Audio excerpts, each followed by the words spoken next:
I am Marketing Max. And today we have Jimmy Dague joining us once again. And he's going to talk about a topic that they're doing a class here, I guess this next week on Monday at the training center here at 8400 West Sahara. And we're going to, the topic is how to calculate cash on cash returns for investors. So before we dig into that though, Ruth, what is happening in Las Vegas real estate this week? I know there's a big announcement, a big change this week. Well, there's a lot of good stats going on. Actually, I'm going to tell you all that there's 1,095 available condos, and there's 6,187 available single-family homes, and there are 6,700 townhomes available.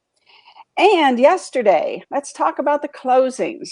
We had 7 condos close. We had 76 single-family houses close. I know, and 7 townhomes. That's a total of 90 closings yesterday, which is pretty comparable to what we were doing at 104 per day. So we hope to keep those numbers up. And to that point, yesterday, 7 condos went under contract, and 44 homes went under contract. 5 townhomes went under contract. So that's 56 new under contract listings. So that's really good. And yesterday, this will blow your mind. There was 11 condos just listed. There were 80 single family homes just listed and 10 townhomes just listed. And that's 101 new listings yesterday. So we still have sellers and buyers in the market. Wow, and I mean, to me, that is so exciting. The average price right now is for yesterday, the closings was $316,000. A year ago, it was $309,000 for the same time. So our prices are coming down a little bit because if you, I think, let's see, last week we were about at 324, Jimmy. Sure. Yeah. So anyway, the good news is people are still, listing their homes. People are still closing their homes, and the prices aren't dipping. So they're dipping a little bit, but they're not even at last year's price points. So I'm very excited about that. And I want to just shout out to, I'm going to put this on the screen here.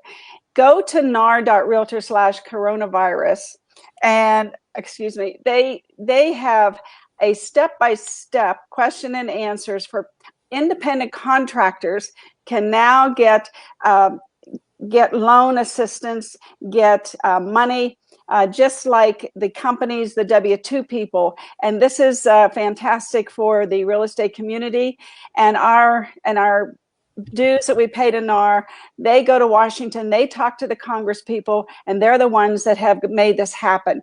And it's a wonderful thing that independent contractors can now get assistance through this short pandemic period. I'm just real happy about that. And if you go to that website, absolutely, it is so easy to navigate, and it's not like a long 3 or 4 page process. Yeah, the application process. Yeah, when I first looked at it a couple of weeks ago, I thought, oh my gosh, I'll do this another day. And then this one is very easy, though. Fantastic. And one other thing now that you can do that they announced is you can now borrow without penalties from your IRA or your SEP up to $100,000.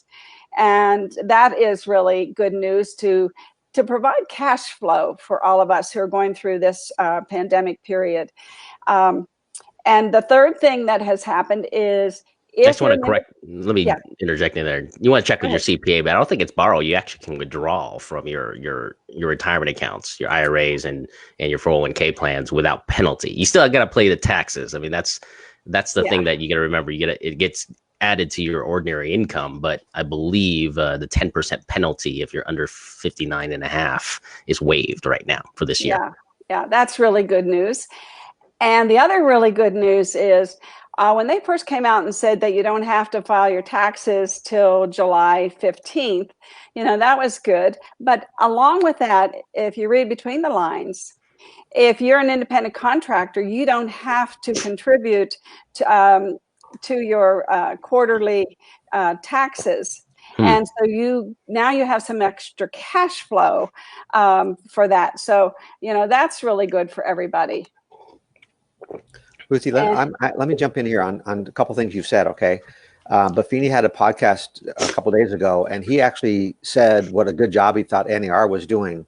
So the stuff the political things you're talking about that NAR has gone to the Hill and lobbied for, most of the time we hear complaints. Well, what are my dues paying for? Why am I paying all this money for these guys? Well, this is, like I said, even Brian Buffini said that this was a really good job. So everything you're talking about right now, it's being recognized on a very high level that they're doing the right things. Yes, I mean they're really, and I listened to that podcast as well, and I would. I'm going to post that later today that everybody else listens to it. And I'm also going to do an email out to all the realtors in Las Vegas with a link to his podcast. Maybe not today, but at least by tomorrow. Thanks. Fantastic. I like this new, like a scroller at the bottom. It makes it very official. You should incorporate this a little bit more in our future shows, Ruth. This is pretty cool. I'm learning. Yeah. This new BeLive platform has got a lot of features to it. Oh, there's Karen. Thank God somebody showed up.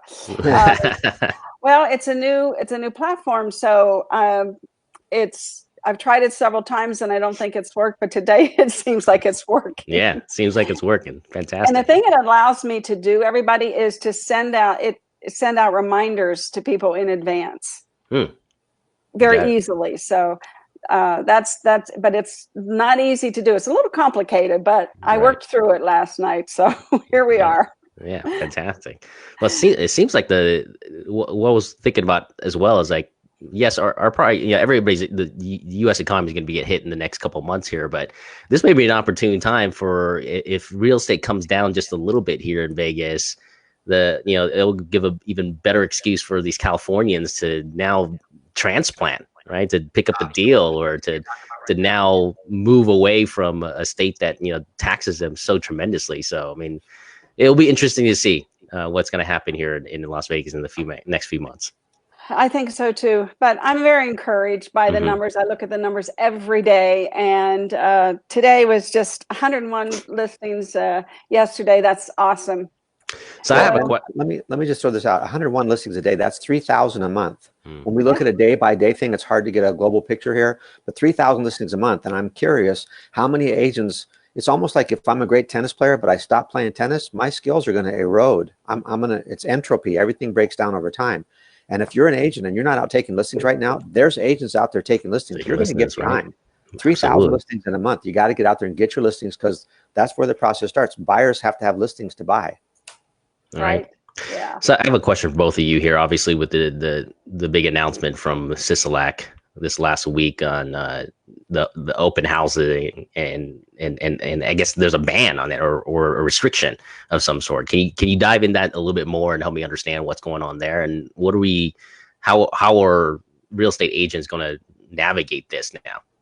Well, we're doing virtual open houses, and I had John has a listing up in Sun City, and we had one of our agents do a virtual open house last Sunday, and it really went off well. And the sellers were just so jazzed because sellers understand that now with social media, how important social media is. Right. It's really waking up the community to see, wow, social media is so important right now.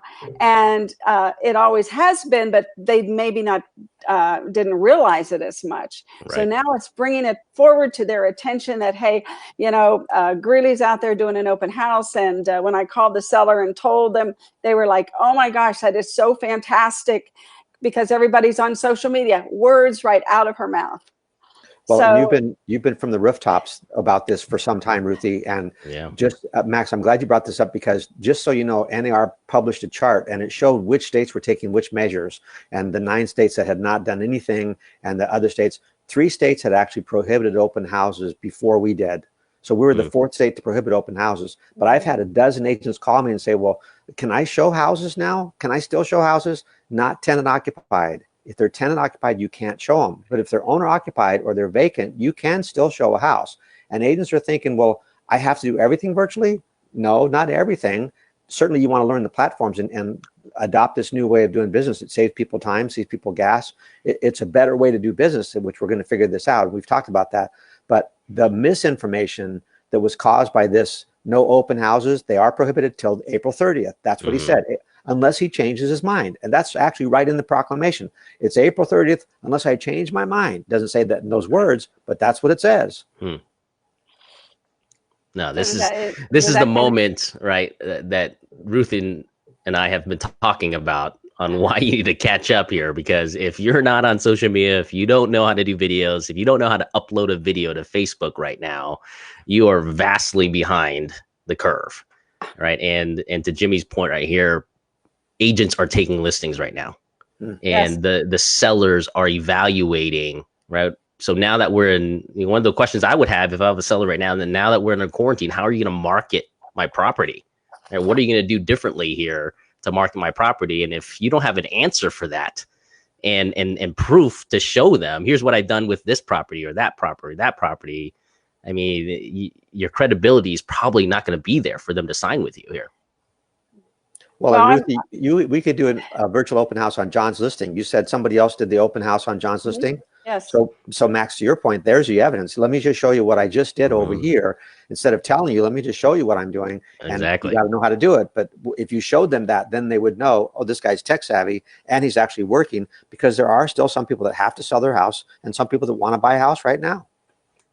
Exactly right. Exactly right. So you were going to say something, Ruth? Times. Well, yeah, I'm just, I've been teaching agents for the last 3+ years how to use social media. Yeah. And I know that a lot of them, I've gotten a lot of thanks from people that I haven't heard from, for like 18 months, 24 months. And they're saying, oh my gosh, some of this stuff is coming back that you taught me because I wasn't using it, but now I have to. And I think, and I'll say this again, I think I've said it every day, Jimmy, this is going to really help our industry at the end of this short pandemic period, because agents are forced to get technical, forced to get social, and we are going to be out there in front of our buyers and sellers and investors, and they're going to say we're on the top of our game, and everybody is going to just embrace us even more. And I just think it's a real pivotal place in at least in my 37 years in real estate. And I've been in the technical world for 52 years. And I was the first female programmer that Mellon Bank hired back in 1966. Wow. And so it's in my blood. And I am here to tell you, I have seen so many cutting edge things. I've always tried to be on the cutting edge.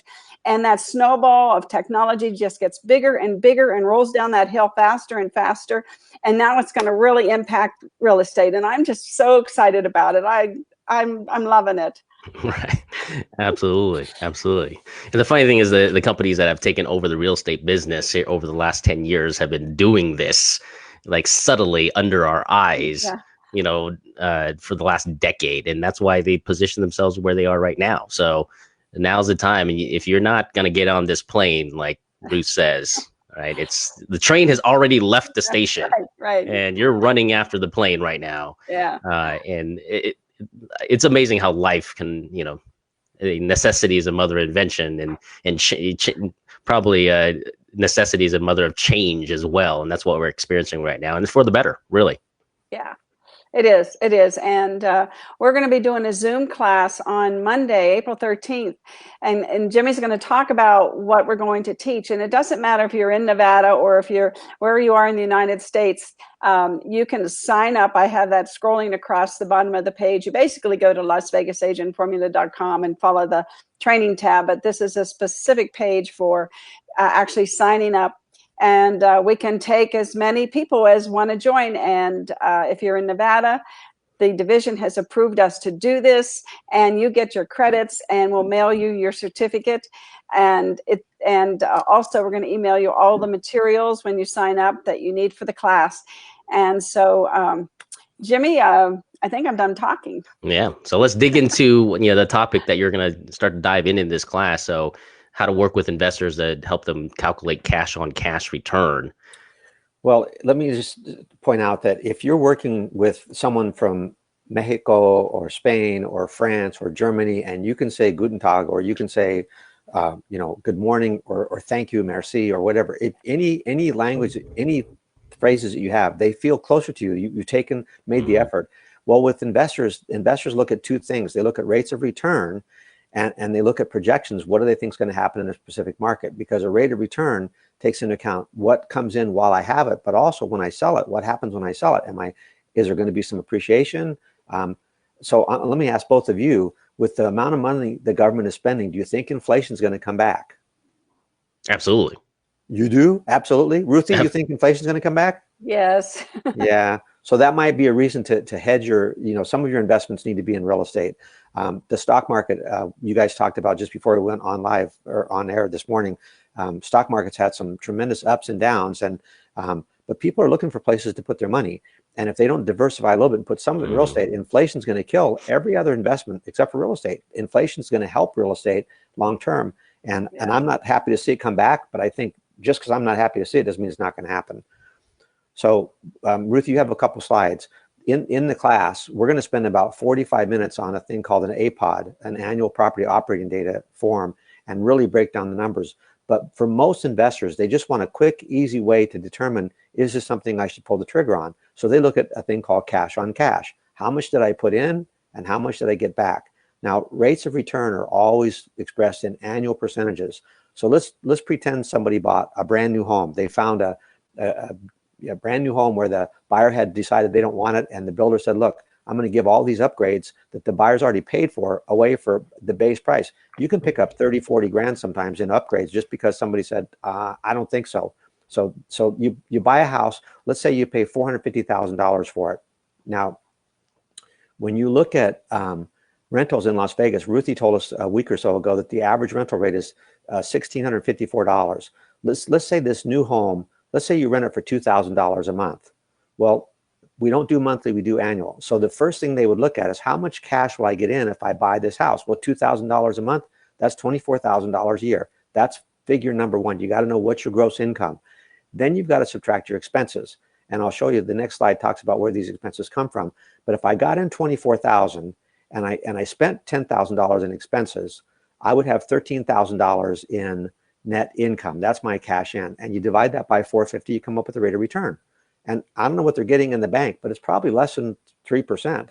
And if there's any appreciation, it won't be in their money that they have in the bank. It's going to be in the real estate. So when we look at the expenses, I'm just assuming a management fee of 8% because it's a brand new house. I'm assuming taxes of $4,000 a year, insurance of $1,600 a year, and the HOA a couple $100 a month. So these are basic expenses, and you have these expenses whether it's rented or not. And that's important to understand. If I don't have my $24,000 cash coming in, I've still got these expenses. So cash in, $450,000, cash out, reasonably I can expect about $13,000 a year. Now, there's going to be some repairs and maintenance. Carpet lasts 7 years or so, paint outside maybe lasts 10 years. So you've got to put some kind of a sinking fund in there. But really, to look at all this, if I'm an investor and I put in $450,000 cash and I get back $13,000, it's 3%. And that's the cash on cash rate of return. Which I think there's 2 more slides real quick. After this, real quickly, Jimmy, would you recommend putting a vacancy rate, or is that the reserve fund that you're talking about? Because usually, when I take a look at real estate investing in that, I always got to build in like a 10% vacancy rate. Yeah, there's two. Yeah, there's 2 things that are left out of here. One's repairs and maintenance, and one is vacancy rate. Got it. And I think that if you buy a brand new house, you're going to have people standing in line to rent that one. So I'm ignoring the vacancy rate for the first 3 years or so in a brand new house. And I'm also looking at repairs and maintenance. We assumed a $500 per year home warranty, and the tenant's going to probably have to pay the deductible on that. There's still going to be sewer and water. So this is not a complete breakdown. This is just a quick down and dirty thumbnail sketch. Got it. But this is a good way for an investor to say, okay, 3%, okay, maybe. But then the more detailed one, we're going to spend about 45 minutes in the class breaking down numbers little by little by little. Ruthie, the next slide talks about, if you could pull the next slide, there's 2 more slides left. People are always saying, well, what if I have a negative cash flow? What if I have a negative cash flow? Well, if you want a positive cash flow, just pay all cash. You're going to get a cash flow. When rates are where they are, if your rate of return is 3% and your interest rate is 3%, the leverage is balanced. If your rate of return is 4% and you could borrow money at 3%, that's called a positive leverage ratio. I don't know what interest rates are going to do. If your rate of return was 3%, you want to borrow as little as possible. You want to go in as high as equity as you can. But again, there's a lot in this 3 or 4 slides here. But the reality is, what is the investor doing, and what should they be doing? And should there be some asset allocation? And if we're not telling them about these houses they're coming back on the market from builders or whatever, then we're going to miss them. And the investors, they are going to come back in the market. They are going to start seeing inflation. And as you said, Max, get on the train while it's still in the station. Right now, they can find some deals. And if you're working with an investor and they say, well, what's the cap rate? And you don't know the answer to that question, you didn't come to the class, because we're going to tell you, and we're going to walk through 45 minutes of the class is actual working through a cap rate exercise. And if you go to the class, you will walk away knowing how to figure cash on cash and cap rates. You speak investor. There's also the last hour is the questions that you should be asking an investor. We know the person that's asking the questions is in control of the conversation. And what are the right questions to ask an investor? That's the last hour of the class. How do you make sense out of all this stuff? We know the numbers. How do I get them to pull the trigger? That's what the last hour is all about. So it's worth taking the class. Yeah, absolutely. And this is perfect timing for it, because I can tell you, as a potential investor myself, like, with the downturn in potentially the economy here, investors are going to come out, because this is the moment they've all been waiting for here. And if you're not incorporating, your skill set to include this group of potential buyers at this point, you could be running behind here, because when you start seeing investors start picking up property, it's already a little too late to build relationships at that point. The realtors who have cultivated this whole time in the last, 3-4 months leading up to this point are going to be the ones that win here. Well, and Ruthie, if I ran a Facebook ad that said a 4% or 5% or 6% cap rate, they would know by the ad that I ran that I've been able to figure these numbers. Instead of just, here's a new home for sale. What about, here's the cap rate on this home? That attracts the investors. My message on that Facebook post is going to get me those investors, because other people aren't saying this. This is getting there before That's a great point. Great point. Yeah. It contextualizes your ad just in the words that you're using. Yeah. And yeah, you're right. Investors will be looking at that. Oh, okay. That's exactly what I'm looking for. And Jimmy, did you have a chance to look at the investor calculator on the website, Agent Formula website? I forgot. I'm so sorry. So Agent Formula members, under your Invest tab, there is an investment calculator, and you can download it. It's an Excel spreadsheet with all the formulas in there to put all of the expenses in, and to put how much they're going to put down. And it also calculates, you can put the interest rate in, it calculates the payment, and it does all the work for you, but you still have to know how to talk about it and answer the questions as to what each line item means. And maybe we'll share it at the class, Jimmy, or maybe you have some time this weekend to look at your website, and it's under the investment tab, and it's called the cash flow calculator. You just download it, put your email address in there, and it'll send it right to your email. And it's a great tool. I used it and learned about it back in 2008. I became a commercial investment specialist because we had the foreclosure bus tours, and hundreds of people every week taking the bus tour, and we had to learn how to talk investor. And they're very impressed. Believe me, people are impressed when you can tell them the numbers and show them the numbers. And could this be given to my investor so he could work through the numbers himself? He could put in, like Max said, I'm going to figure vacancy factor. 10% might be too high on a brand new home, but if you're buying a 25-year-old house, maybe 7 or 8, or can the investor put their own numbers in this formula? Let me tell you how easy this is, Jimmy. Okay. So what we did is we created a landing page. So you click on it and I can put your email in there because you're my investor, and now you're going to get it. And they can do the numbers themselves. They can do the numbers. Yeah. Okay. How easy is that? I mean, we tried to think of everything, as you know, but the biggest problem about the Agent Formula website is there's so much to it. There's not enough. And Max will tell you, it's a hard system to sell sometimes because there's so many different features and benefits to it. Well, that's a great way for them to take on some responsibility too. They don't say, well, you told me this is what I figured, and you get their numbers. And that's always been something I've espoused. You need to help them with the worksheet, but you need to call their insurance guy and say, look, how much insurance are you going to charge me in this fourplex? And what are the taxes? What are the sewer bills? And have them be involved in that and do a rent survey and make them do some of the work. So it's their numbers too. It's not just your representation. They've got to be involved. The more involved they are, the more buy-in there is. Exactly. And we had an investor from Monaco years ago, and we sent him the investment calculator on each home that we thought he should purchase. And he saw the numbers right there. And he was a cash buyer, like if you want a positive cash flow, just pay all cash. So he was a cash buyer, and he just loved it. Let me tell you something. He loved it so much that he bought a $500,000 Toll Brothers home in the Ridges when they were just first building the condos, and he made more money on that investment than any investment. Of course, he sold it too early, but whatever. Anyway, but it's just amazing, when you can really speak the language of the investors. It makes all the difference in the world.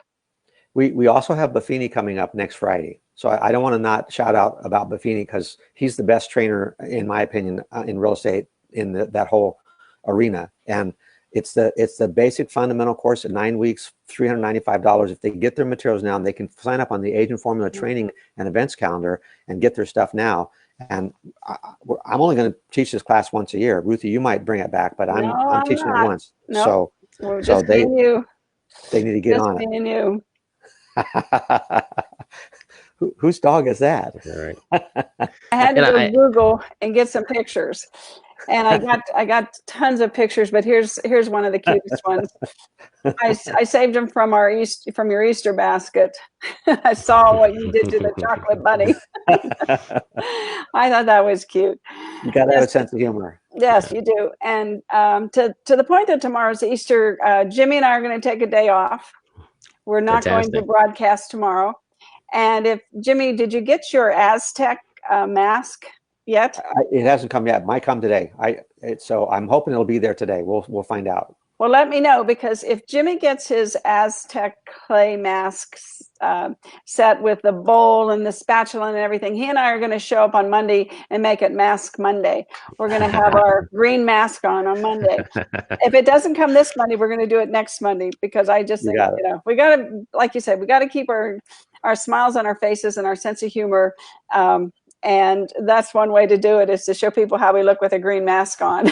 I'm there. If it's there today, I'll let you know. All right. Fantastic. Max, what do you have to say today? No, I was just saying that it's a great time to always be shifting your perspective. And we talked about last weekend how businesses that survive focus on marketing and innovation, right? And part of innovating is just knowing the landscape of your marketplace. And if it's changing, you got to be willing to change with it. Yeah. You cannot stand your ground and think that the same old things that you've done in the past are going to continue to work. And, building the skill set to work with investors moving forward here as a portion of your client base is just an ideal and a smart move. And to your point, though, Jimmy, if you don't know the lingo, if you don't know what they're thinking about, if you don't know that client and don't know what to say to attract them and to gain credibility with them, you're not going to be able to work with them, and they're not going to want to work with you. And the great thing about it, anybody's doing it, Max. I don't know that anybody's actually going after them. Mm-hmm. No, I mean, because it's obviously with the market's been kind of silent with the prices going up, and the real estate's been so good for so long. People have forgotten that this segment of real estate buyers are starting to exist, and they're going to come out in the droves at this point. Yeah. Especially when they start seeing real estate prices come down. And the great thing about working with investors is, yes, they're a little bit more complicated to work with, just because they're more knowledgeable, right? And you have to have a bigger skill set to work with them. But instead of selling them one house, you can do 2, 3, 4, 5. And one of the things I wanted to ask you, Ruth, is if looking back at the foreclosure tours that you did back in 2007, 8, and 9 here, I mean, what's the lifetime value of some of those clients that John and you were able to pick up during that period of time? I mean, how many more houses have you sold them? How many referrals have you gotten from them? Right? It's an amazing number. Yeah, we probably picked up 100 property management accounts, and we've sold when they, and some of these people have bought more houses. Some have sold houses, sold them and, you know, moved on or whatever, or let their family move in, or they bought it because it was going to be a retirement home. But the return on that investment is huge. And for them as well as for us. Absolutely. Absolutely. And to the point about inflation, and Jimmy, we talk about this all the time. Homes last year appreciated 13%. So if you bought a $300,000 home, you know, you got about 20,000 of equity. And so this year, if the market goes down just a little bit, or according to Dr. Young, it's going to go up toward the end of the year because of the housing shortage, you know, you're in a good position. If you buy this year, you're in a good position because appreciation is going to be affected by the inflation. And so it's there's no reason not to buy investment homes at this time. And the interest rates, that's the other thing. If you're not paying cash, the interest rates will give you even a better return. And what people need to realize is when you have a low interest rate, you have more money on that payment that goes to the principal, which is building your equity faster. I think everybody needs to be able to speak that language too, Jimmy. Don't you agree? Yeah, and I know a lot of people have figured, you know what, let me get a 15-year loan, and I'm just going to keep this real estate. And after 15 years, it's going to be all cash flow, just 100% cash flow, just other than repairs, maintenance, expenses. But I mean, what a great retirement program. Buy 6 or 7 or 8 houses and have 6 or 7 or 8 rent checks coming in. And if you can hang on to them for 15 years and they're all free and clear, that's better than Social Security. Yes. Or social insecurity, whatever you want to call it. That's a good one, Jimmy. I like that. Social insecurity. All right. No, that's exactly right, Ruth. I mean, people forget to calculate the return on the equity portion of it as you pay down your principal with the payments as well. And once you add that number in and the, you know, capital appreciation of the property here, that's why, you know, of the top 10 richest people in the world, like 3, 5, 4, 5, 6 of them are real estate related, right? There's a reason why Ted Turner owns, you know, 3,000 acres in Colorado or something like that, right? Not because he likes trees, I can tell you that. Well, any last thoughts from either one of you? I just think that the market is sustaining itself. I think that we're all blessed, and we need to learn how to do virtual open houses, and we need to come to class, our Zoom class. Just sign up for it, and it's so easy. You just download the Zoom app and you get a meeting ID and you go right into the class. We have a moderator, Kane, who ensures that our class is not going to be Zoom bombed. And for the division, we have to have a moderator to make sure that everybody stays in attendance for those 3 hours. And we're so blessed that the division has allowed us to do this, especially at this time when we have a little more time on our hands. Absolutely. Now's the time to skill build, right? Utilize and take advantage of this time. So Ruthie, I'll see you 9 o'clock on Monday for your Be Live thing, and then 10 o'clock is a class, 10 a.m. is a class. Yeah, I'll probably be in the office for the Monday Be Live. So okay, I will be too then. Okay. Okay. All right. Max, thank you so much, everybody. Have a happy Easter. We love you all. Happy Easter, everybody. Yes, and thank you so much. We'll see you soon, Monday.